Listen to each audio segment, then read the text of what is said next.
Communication is such an important factor in all relationships, business and personal alike, that it should come as no surprise that we need to discuss it here as well.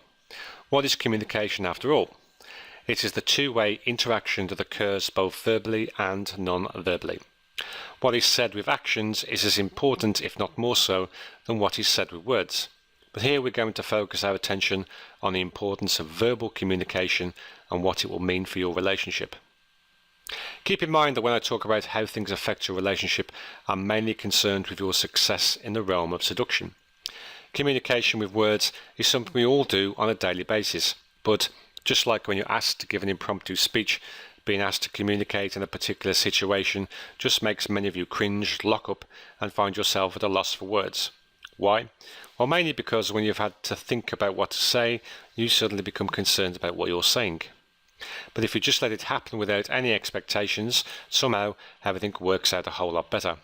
That being said, think of your past relationships and where communication failed you. Was it something you said in the particular conversation that you came to regret later? Or was it something she said that you either treated as unimportant or simply didn't hear at all?